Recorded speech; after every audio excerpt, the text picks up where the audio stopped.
నమస్తే, తెలుగు రాజ్యంకి స్వాగతం. నేను మీ సంధ్య. కాంగ్రెస్ సీనియర్ లీడర్ తులసిరెడ్డి గారు చేసిన ఒక కామెంట్ ప్రస్తుతం కాపు సామ్రాజ్యంలో కాకరేపుతున్నాయి. ఎందుకంటే కాపు సామ్రాజ్యానికి సంబంధించి దాంట్లో సినీ ప్రపంచంలో దిగ్గజ స్థాయికి వెళ్ళిన ఒక వ్యక్తి పొలిటికల్గా ఇప్పుడు దిగ్గజ స్థానంలో ఉన్న మరో వ్యక్తికి సంబంధించి కీలక వ్యాఖ్యలు చేయడం జరిగింది. చిరంజీవి గారు, మెగాస్టార్ చిరంజీవి గారు, డిప్యూటీ సీఎం పవన్ కళ్యాణ్ గారు అసలు కాపులే కాదు అంటూ ఆయన చేసిన కామెంట్స్ ఇప్పుడు పెద్ద ఎత్తున దుమారాన్ని రేపుతున్నాయి. ఎందుకు తులసిరెడ్డి గారు ఇప్పుడు ఈ కామెంట్స్ చేయడం జరిగింది? ప్రధాన కారణం ఏంటి? మరి దీనికి సంబంధించి పూర్తి విశ్లేషణ తెలుసుకునే ప్రయత్నం చేద్దాం. చరిత్రకారుడు, రాజకీయ విశ్లేషకుడు జిల్లాగర్ శ్రీకాంత్ గారు మనతో ఉన్నారు. ఆయన మాటల్లోనే. శ్రీకాంత్ గారు నమస్తే అండి. నమస్కారం సంధ్య గారు. చరిత్రకారుడు మీరు. మీ కాపు సామ్రాజ్యానికి సంబంధించి నాకు తెలియంది ఏదీ లేదు అని చెప్తూ ఉంటారు. మరి తులసిరెడ్డి గారు చూస్తే రెండు దిగ్గజ, అంటే ఉన్నత శిఖరాలను అధిరోహించిన రెండు దిగ్గజ వ్యక్తుల గురించి ఆయన చేసిన కామెంట్స్ ఇప్పుడైతే హీట్ పుట్టించేస్తున్నాయి. ముందుగా దాని గురించి మేము ముందు పెడితే ఏం చెప్తారు? సంధ్య గారు, ఇప్పుడు ఇక్కడ వారు చేసినటువంటి వ్యాఖ్యల్ని కాసేపు మనం పక్కన పెట్టి గతంలో విజయసాయి రెడ్డి గారు మీకు వైజాగ్ వెళ్ళినప్పుడు ముత్తంశెట్టి శ్రీనివాసరావు గారు ఆయన రాష్ట్ర మంత్రి విజయసాయి రెడ్డి గారు కలిసి ఇది పార్టీ కార్యక్రమాల్లో కాసేపు కలిసి వీళ్ళు పాల్గొని ఇద్దరు తర్వాత ముత్తంశెట్టి శ్రీనివాసరావు గారు మీరు ఇంక వెళ్ళండి, నాకు వేరే కార్యక్రమం ఉంది, నేను వెళ్తానన్నారు. ఏం కార్యక్రమం ఉందంటే మా వాళ్ళు వనభోజనాలు పెట్టుకున్నారు, ఆ వనభోజనానికి వెళ్ళాలి నేను అన్నారు శ్రీనివాసరావు గారు. అంటే నేను వస్తానన్నారు ఆయన. ఈయన వైజాగ్ ఉత్తరాంధ్ర జిల్లాల కోఆర్డినేటరు, సమన్వయకర్త, ఇన్ఛార్జి. ఆయన వస్తానంటే పాపం ఈయన కాదనలేక ఈయన తోడుపెళ్లి కొడుకులాగా ఈయన అక్కడికి తీసుకెళ్తే అక్కడ ఉన్నటువంటి చాలామంది వేదిక మీద విజయసాయి రెడ్డి గారిని ఎక్కించిన తర్వాత చాలామంది అభ్యంతరం వ్యక్తం చేస్తే విజయసాయి రెడ్డి గారు ఆ వేదిక మీద నుంచి నేను కూడా కాపునే అన్నాడు ఆయన. మేము కూడా కాపులే అనేటప్పటికీ అక్కడ ఎవరు సరైనటువంటి సమాధానం ఆయనకి ఇవ్వాల. దాని తర్వాత కొంతమంది చరిత్రకారులు కావచ్చు, చరిత్ర పరిశోధకులు కావచ్చు, వాళ్ళు వెలిబుచ్చినటువంటి అభిప్రాయం ఏంటంటే అక్కడ ఉన్నటువంటి వాళ్ళు ఎవరైనా వేదిక ఎక్కి ఆయనకి చరిత్ర విశదీకరిస్తే బాగుండేది, లేకపోతే క్రిందున్న వాళ్ళకైనా కూడా చరిత్రను విడమర్చి చెప్తే బాగుండేదని అనుకోవటం జరిగింది కొంతమంది చరిత్రకారులు. సరే, ఇప్పుడు తులసిరెడ్డి గారి వ్యాఖ్యల్లోకి వద్దాం. విజయసాయి రెడ్డి గారి దగ్గర నుంచి తులసిరెడ్డి గారి వరకు అంటే ఏంటి? వస్తాను. కన్ఫ్యూజన్ కాదు, ఇట్స్ వెరీ క్లియర్. ఇక్కడ 17వ శతాబ్దం వరకు తెలుగు నేల మీద ఆ మాటకు వస్తే ఉమ్మడి తెలుగు రాష్ట్రాలు కావచ్చు, కర్ణాటక కావచ్చు, తమిళనాడు కావచ్చు, ఇక్కడ ఇవాళ మధ్యాంధ్రలో, ఇవాళ ఉభయ గోదావరి జిల్లాల్లో, ఇవాళ గుంటూరు కృష్ణా జిల్లాలో, ఉత్తరాంధ్ర జిల్లాలో ప్రధానంగా కాపులుగా పిలువబడుతున్నటువంటి ఈ సామాజిక వర్గం వీళ్ళందరూ కూడా మహానాటి పెద్దలైనటువంటి పట్టణ స్వాములు అంటారు వీళ్ళని. ఓకే. వీళ్ళందరూ ప్రపంచ దేశాలతో వ్యాపారం చేసినటువంటి 56 దేశాలతో వ్యాపారం చేసినటువంటి 56 దేశాలలో తమ యొక్క శాసనాల్ని ప్రతిష్ఠించినటువంటి 56 దేశాలతో మేము వ్యాపారం చేసాం, ఈ 56 దేశాలలో మాదైనటువంటి ప్రగాఢమైనటువంటి ముద్రను వేశాం అని చెప్పినటువంటి ఈ సంఘం ఏదైతే ఉందో, ఈ సామాజిక వర్గం ఏదైతే ఉందో వీళ్ళని బలిజలు అని పిలుస్తారు. Okay, it's very clear. వీళ్ళందరూ ప్రధానంగా బలిజలు. వ్యాపారం, బలిజ అనే శబ్దమే వణిజ్య శబ్దం నుంచి వస్తుంది. తెలుగు వణిజులు అంటారు. ఈ వణిజ్య శబ్దమే, ఈ వాణిజ్యపరమైన శబ్దమే బలిజ అయిందనమాట. ఓకే. ఈ బలిజలు వాళ్ళు చేసినటువంటి వృత్తులు కావచ్చు, వాళ్ళ వ్యావృత్తులు కావచ్చు, వాళ్ళ ప్రవృత్తుల రీత్యా వాళ్ళు ఏంటంటే రకరకాల శాఖలుగా పిలువబడ్డారు. ఈ శాఖలు రత్నాల బలిజ అని, చంద్రగిరి బలిజ అని, ముత్యాల బలిజ అని, పగడాల బలిజ అని, ఇటువంటి పేర్లు. ఇక్కడ కోరంగి అని కాకినాడలో సర్ అర్థర్ కాటన్ రావడానికి 11 సంవత్సరాల ముందు కాకినాడ దగ్గర కోరంగి అంటారు. ఈ కోరంగి రేవు పట్టణం, ఈ కోరంగి ప్రధానంగా చేసుకుని మీకు ప్రపంచ దేశాలతో అప్పటికి వ్యాపారాలు చేస్తున్నటువంటి ఈ బలిజ వ్యాపారులు ఎవరైతే ఉన్నారో వీళ్ళు 400 కుటుంబాలు ఉన్నాయి అక్కడ. ఓకే. 400 అప్పటికి 18వ శతాబ్దం నాటికి. వీళ్ళు మీకు కోరంగి సైక్లోన్ అంటారు. ఇవాళ మనం యూట్యూబ్లోకి వెళ్ళి సెర్చ్ చేసిన కోరంగి సైక్లోన్లో 4 లక్షల మంది చచ్చిపోయారు అప్పట్లో. ఓకే. 4 లక్షల మంది చనిపోవడం కాసేపు పక్కన పెడితే మీకు కోరంగి సైక్లోన్ వచ్చింది, అక్కడ ఉన్నటువంటి నౌకా పరిశ్రమ అంతా ధ్వంసమైంది, ఆ తీరం అంతా ధ్వంసమైందని తెలిసి లండన్లో పండగ చేసుకున్నారు. వీళ్ళ బాధ అంటే ఏంటంటే తులసిరెడ్డి గారిది కాసేపు పక్కన పెడితే గతంలో మీకు గాది వెంకటరెడ్డి గారిని ఒక ఆయన ఉండేవారు, రాష్ట్ర మంత్రి చేశారు, పర్చూరు నుంచి శాసనసభ్యుడు. ఆయన మన చిరంజీవి గారు విలీనం అది చేసిన తర్వాత కాంగ్రెస్ పార్టీ, ఆ తర్వాత గంటా శ్రీనివాసరావు గారు, సి రామచంద్ర గారు వీళ్ళందరూ మంత్రులు అయ్యారు. అప్పుడు మంత్రులు అయినప్పుడు మీకు 8 మంత్రులు ఉన్నారండి. తెలంగాణ, ఆంధ్ర అంతా కలిపి ఈ సామాజిక వర్గం 8 మంత్రులు ఉంటే చాలా బాధపడిపోయారు. ఈ సామాజిక వర్గానికి 8 మంత్రులా అని ఆయన బాహాటంగా ఆయన అక్కసు వెళ్ళగక్కారు. 14 మంది రెడ్లు ఉన్నారు. ఏది మంత్రిమండలి 14 మంది రెడ్లు ఉన్నారు. 8 మంది ఉండేటప్పుడు రెడ్ల యొక్క శాతం ఎంత జనాభా నిష్పత్తిలో, కమ్మవారి యొక్క శాతం ఎంత? ఇప్పుడు కమ్మవారిని ఇప్పుడు మనం ఈ చర్చలోకి తీసుకురావడం సమంజసం కాదు, కాసేపు పక్కన పెడదాం.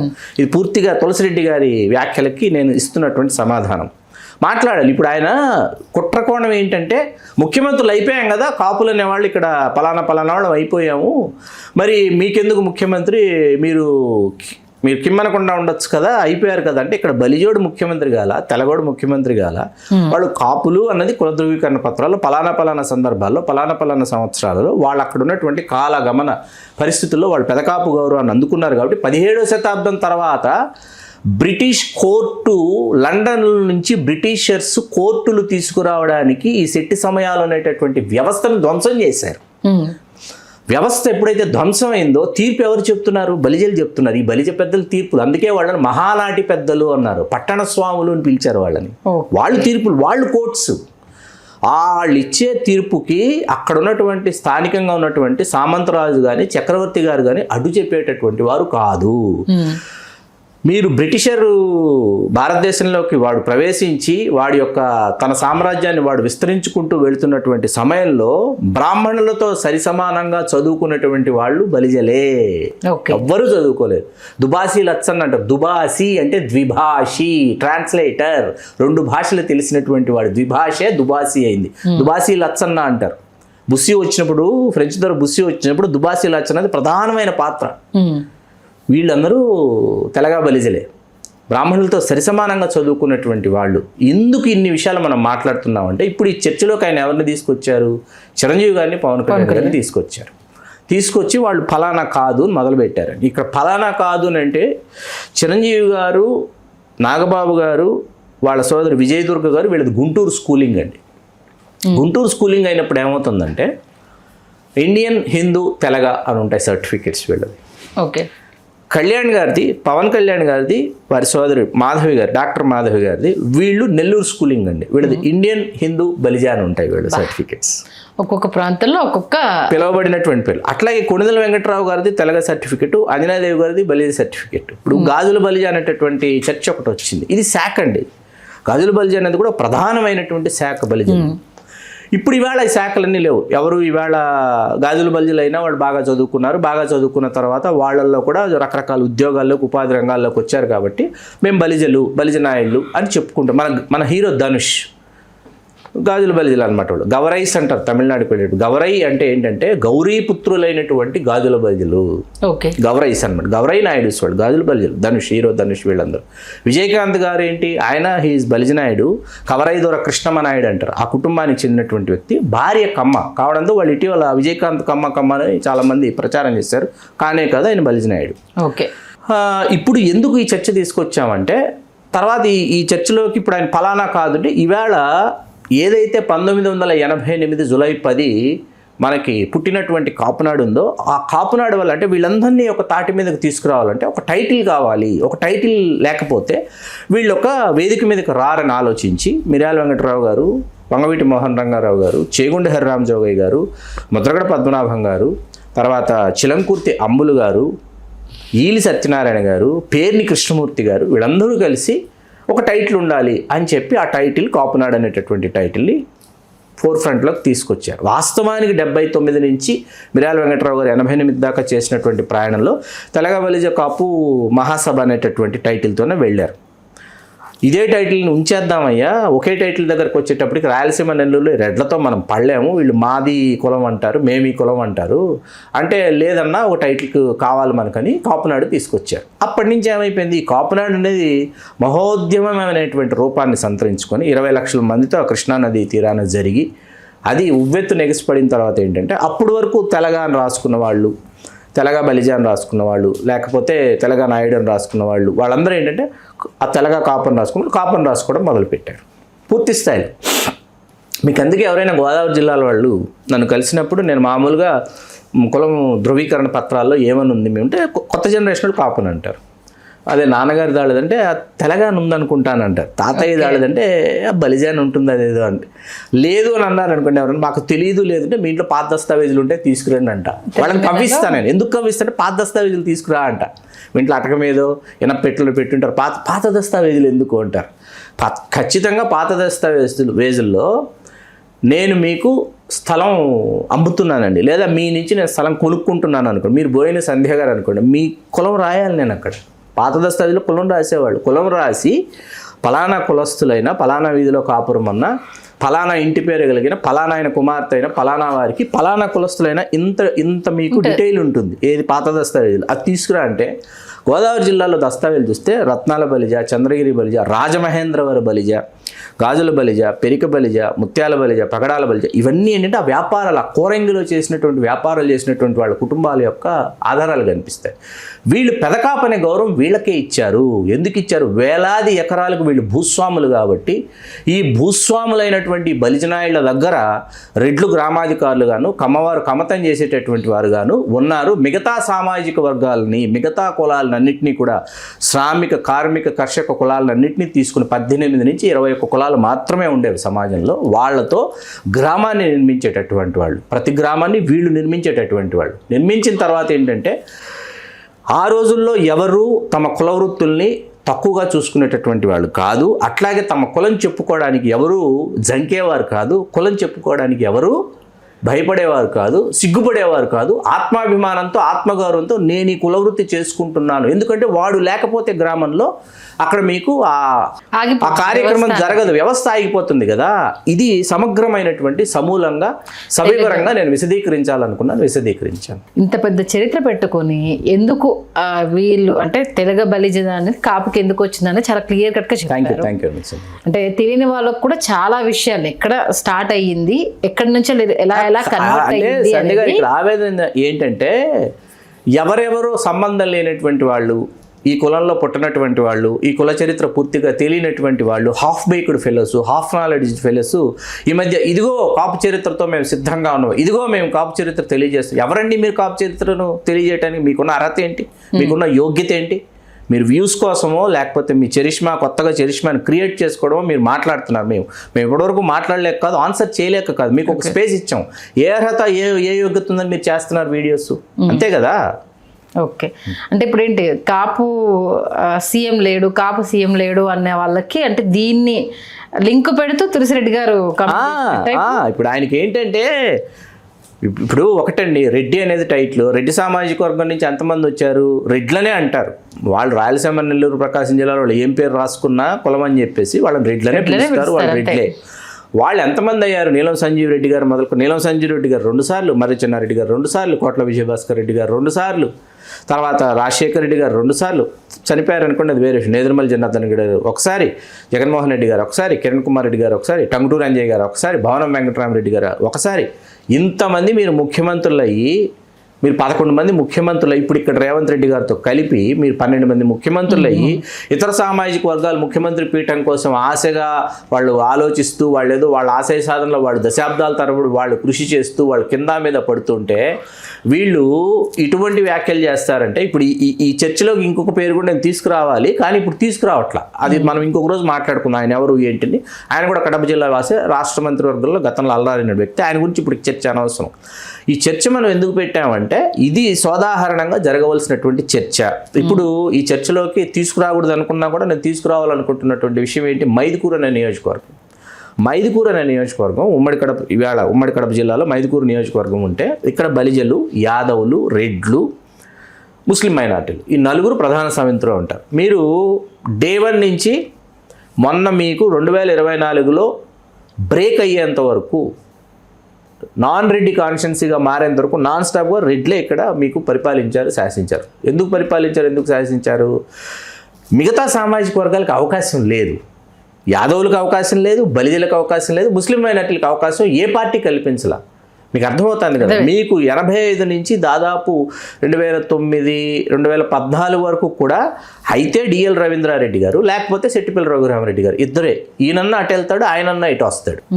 ఇద్దరే. మీకు 94 ఎన్నికలు వేళ తీసుకుంటే 1994 ఎన్నికల్లో అక్కడ బలిజల నుంచి ఒకరు స్వతంత్ర అభ్యర్థిగా పోటీ చేశారు. పోటీ చేస్తే ఆ ఎన్నికల్లో మీకు డిఎల్ రవీంద్రారెడ్డి గారు ఇదే సెట్టిపల్లి రఘురామరెడ్డి గారి మీద తెదేపా అభ్యర్థి మీద కాంగ్రెస్ అభ్యర్థి 26 ఓట్లతో మాత్రమే గెలిచాడు ఆయన డిఎల్ రవీంద్రారెడ్డి గారు. బలిజలు ఒకసారి సత్తా చూపించారు ఇక్కడ స్వతంత్ర అభ్యర్థిగా వేసి. ఆ తర్వాత మీకేంటంటే ఇక్కడ బలిజలు, యాదవులు, ముస్లిం మైనార్టీలు ఉన్నారు, వీళ్ళకి అవకాశం ఇవ్వండి అని మనలాంటి సామాజిక రాజకీయ విశ్లేషకులు చెబుతూ చర్చ చేస్తూ రావటం వల్ల మీకు 14, 19 వరుసగా పుట్టా సుధాకర్ యాదవ్ గారు అక్కడి నుంచి పోటీ చేశారు. యనమల రామకృష్ణుడు గారికి, తలసాని శ్రీనివాస్ యాదవ్ గారికి ఆయన వియ్యం కూడా అవుతారు. 1000 కోట్లకు అధిపతి, టీటీడీ చైర్మన్. ఆయన 2 సార్లు ఓడిపోయి మొన్న గెలిచారు. ఆయన 2 సార్లు ఎందుకు ఓడిపోయారంటే బలిజలు కలిసి రాలా. బలిజలకి యాదవులకి అక్కడ ఒక ఫ్యాక్షన్ ఉంది. విచిత్రమైన అక్కడ ఉన్న బలిజలకి రెడ్లతో గొడవలు ఉంటుంది, యాదవులతో గొడవలు ఉంటాయి, ముస్లిం మైనార్టీలతో కూడా గొడవలు ఉంటాయి. మీకు అమలాపురంలో కాపులు, మైదుకూరులో బలిజలు, ఇద్దరు సేమ్ ప్యాటర్న్ అండి. ముందు కొట్టేస్తారు, తర్వాత మాట్లాడుకుందాం రండి అంటారు. ఓకే, ముందు మాట్లాడుకోరు, ఫస్ట్ కొట్టేస్తారండి. కొట్టేసి తలకాయ పగలగొట్టేసి ఆ తర్వాత కూర్చొని మాట్లాడదాం అంటారు. Okay, these kind of people అనమాట. మొదటి 2 ఎన్నికల్లో పుట్టా సుధాకర్ యాదవ్ గారు కూడా ఆయన బలిజలు ఉన్నటువంటి మండలాల్లో కానీ గ్రామాల్లో కానీ ఆయన రాలా. ఎందుకు? వాళ్లకు వీళ్ళకు అంత ఘర్షణలు, ఆ స్థాయిలో ఘర్షణలు జరిగినాయి మైదుకూరులో. మొన్న ఆయన వెళ్ళి కలవాల్సి వచ్చింది, ఆయన మాట్లాడాల్సి వచ్చింది. ఆయన ఎన్నో మెట్లు కిందికి దిగొచ్చి మీరు మేము కలిస్తేనే మైదుకూరు బ్రేక్ అవుతుంది, లేకపోతే బ్రేక్ అవ్వదు అన్న చెప్పిన తర్వాత ఆయన మొన్న గెలవడం జరిగింది 3వ సారి సుధాకర్ యాదవ్ గారు. ఇప్పుడు ఇక్కడ ఈ విషయం ఎందుకు తీసుకొచ్చామంటే మనం ఇక్కడ చాలా నియోజకవర్గాలు కొన్ని సామాజిక వర్గాలు అయితే వీళ్ళు, కాకపోతే వాళ్ళు లేకపోయినా కూడా వాళ్ళు అక్కడ పెత్తందారులుగా వాళ్ళు వ్యవహరిస్తూ వస్తున్నారు. మిగతా సామాజిక వర్గాల్లో ఐక్యత లేకపోవటం, మిగతా సామాజిక వర్గాల మధ్య సమతుల్యత లేకపోవటం, మిగతా సామాజిక వర్గాల మధ్య సమన్వయం లేకపోవటం, ఆ సమన్వయ లోపం వల్ల వీళ్ళు ఏమైపోతున్నారంటే వాళ్ళల్లో వాళ్ళకి భావవైరుధ్యాలని వీళ్ళే ఏర్పరుస్తారు. ఓకే, ఈ 2 సామాజిక వర్గాల వాళ్ళు ఏర్పరిచి వీళ్ళని కనెక్ట్ కానివ్వకుండా చేస్తున్నారు. ఇది అర్థం చేసుకోవాలి ముందు. ఇప్పుడు రేపు ముఖ్యమంత్రి పీఠానికి అతి చేరువలో ఈ సామాజిక వర్గం ఉంది, కొన్ని అడుగుల దూరంలో ఉంది. ఇప్పుడు ఈ కొన్ని అడుగుల దూరంలో ఉన్నప్పుడు కుట్ర కదా ఇది. ఎంత పెద్ద కుట్ర అంటే అయిపోయారు కదా, కాపు అనే టైట్లో ఉన్న వాళ్ళు అయిపోయారంటే ఓకే, అయిపోయారు కాదన్నట్లా. కాపు అంటే ఎవరు? ఏ కాపోయారు? పంట కాపోయాడు, పాకనాట కాపోయాడు, పెడకంటి కాపాడు. మీలో ఉన్నటువంటి పంట 16 వర్గాలు ఎవరైతే ఉన్నారో రెడ్డి టైట్లో ఉన్నవాళ్ళు వాళ్ళు అయ్యారు. వీళ్ళు అవలా, తెలగ బలిజలు అవ్వలేదు. ఆంధ్రాలో, ఉత్తరాంధ్రలో ఉన్నటువంటి ఏ బొత్స సత్యనారాయణ గారు అవ్వలేదు, ఏ తోట త్రిమూర్తులు గారు అవ్వలేదు, పవన్ కళ్యాణ్ గారు అవ్వలేదు, చిరంజీవి గారు అవ్వలేదు, దాసనారాయణరావు గారు అవ్వలేదు, డి శ్రీనివాస్ గారు అవ్వలేదు, అనంతుల మదన్ మోహన్ గారు అవ్వలేదు, కె కేశవరావు గారు అవ్వలేదు, వి హనుమంతరావు గారు అవ్వలేదు, పి శివశంకర్ గారు అవ్వలేదు, జి రాజారాం గారు అవ్వలేదు. వీళ్ళెవరు అవ్వలేదు కదా. ముద్రగడ పద్మనాభం గారు, వీళ్ళెవ్వరు అవ్వలా. ఎందుకంటే రాజకీయాల్లో వీళ్ళు తీసుకున్నటువంటి కొన్ని నిర్ణయాలు, ఆ నిర్ణయాల్లో జరిగినటువంటి లోపాలు ఏవైతే ఉన్నాయి వాళ్ళ ముఖ్యమంత్రి పీఠానికి చేరువుగా వెళ్ళి ఆ కుర్చీని అలా జస్ట్ చూసి వచ్చేసారు. వీళ్ళు అంతే, కూర్చోలేకపోయారు. ఎందుకు కూర్చోలేకపోయారు అన్నది మీకు ఎప్పుడైతే ఆంధ్రప్రదేశ్ 2గా విభజించబడిందో, ఇటు తెలంగాణ అటు ఆంధ్రప్రదేశ్గా విభజించబడిందో, తెలంగాణలో మరీ ముఖ్యంగా వెనుకబడిన తరగతులు ఎప్పుడెప్పుడు ముఖ్యమంత్రి పీఠం మీద అధిరోహించాలి, లేకపోతే దళితులు ఎప్పుడెప్పుడు ముఖ్యమంత్రి పీఠం మీద అధిరోహించాలి అనేటటువంటి ఒక వాతావరణం ఇక్కడ ఏర్పడింది. ఏదైతే ఈ సామాజిక వర్గం ఉందో, మధ్యాంధ్ర, ఉభయ గోదావరి, ఉత్తరాంధ్రలో కాపులుగా పిలువబడుతున్నటువంటి బలిజలు, రాయలసీమ, నెల్లూరు, ప్రకాశం జిల్లాల్లో బలిజలుగా పిలువబడుతున్నటువంటి కోస్తా కాపులు, వీళ్ళు ముఖ్యమంత్రి పీఠానికి చాలా చేరువైపోయారు. అది వీళ్ళకి అర్థమైపోయింది. అర్థమైపోయిన తర్వాత ఇప్పుడు ఇటువంటి కొత్త చర్చల్ని తెర మీదకు తీసుకొస్తున్నారు. చాలా విషయాలు చాలా స్పష్టంగా చరిత్ర దృష్టికోణంలో, చారిత్రక దృష్టితో మనం మాట్లాడబోతున్నాం. మాట్లాడటానికి కంకణబద్ధులై సిద్ధమై మనం ముందుకు వచ్చాం. అది ఓకే. మొత్తానికి ఎటు మూలం తెలియకుండా మాట్లాడడము కరెక్ట్ కాదు అన్న విషయాన్ని చాలా బాగా చెప్పారు. ధన్యవాదాలు శ్రీకాంత్ గారు. ధన్యవాదాలు సంధ్య గారు.